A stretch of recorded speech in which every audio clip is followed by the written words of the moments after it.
খয়রাত করতে থাকল যে মানুষ তাকে দেখে মুগ্ধ হয়ে গেল। সে সব সময় এই চিন্তা করত যে যখন 1 বছর পর তার সম্পদ চলে যাবে তখন যেন তার জন্য সাদাতা ও নেক কাজের একটি বড় সঞ্চয় থাকে। 4.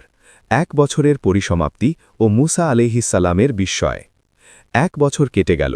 সময় মতো মুসা আলাইহিসসালাম সেই ব্যক্তির কাছে গেলেন, এই ভেবে যে তার তো এখন সম্পদ চলে যাওয়ার কথা এবং সে আবার পূর্বের অবস্থায় দরিদ্র হয়ে যাবে। কিন্তু মুসা আলাইহিসসালাম অবাক হয়ে দেখলেন যে লোকটি এখনও অত্যন্ত ধনী, তার বাড়িতে এখনও প্রাচুর্য বিরাজ করছে এবং সে আগের মতোই মানুষকে দান করছে। তার সম্পদের কোনো কমতি হয়নি। মুসা আলাইহিসসালাম অত্যন্ত বিস্মিত হলেন এবং তুর পাহাড়ে গিয়ে আল্লাহর কাছে জানতে চাইলেন, হে আমার রব, আপনি তো বলেছেন 1 বছর পর তার সম্পদ চলে যাবে এবং সে পূর্বের অবস্থায় ফিরে যাবে, কিন্তু আমি দেখলাম সে এখনও ধনী এবং দান করে চলেছে। এর কারণ কি?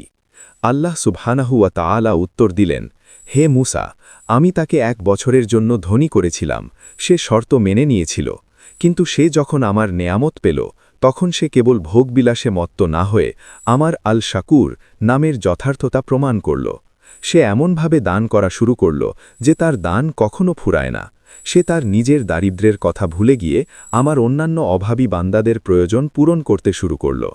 সে আমার কাছে ধনী হবার জন্য চেয়েছিল, কিন্তু আমি দেখলাম সে আমার বান্দাদের প্রতি এত বেশি অনুগ্রহশীল হয়েছে যে সে এখন আমার দাতা আল ওয়াহাব গুণের প্রতিচ্ছবি।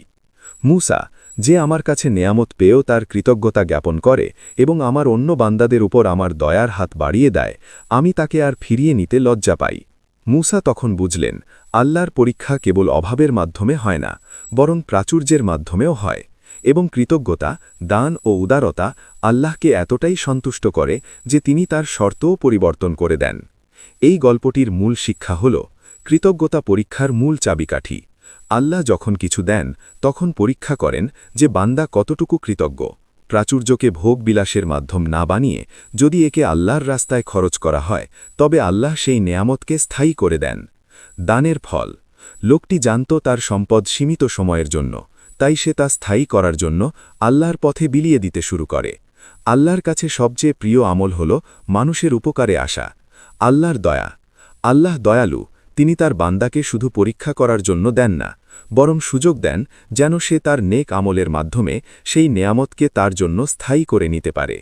যদি ভিডিওটি ভালো লেগে থাকে, টিকটক বা ফেসবুক থেকে দেখলে ফলো করে দেবেন, আর ইউটিউব থেকে দেখলে সাবস্ক্রাইব করতে ভুলবেন না। ইনশাআল্লাহ পরের ভিডিওতে আবার দেখা হবে একটি নতুন ইসলামিক শিক্ষণীয় গল্প নিয়ে।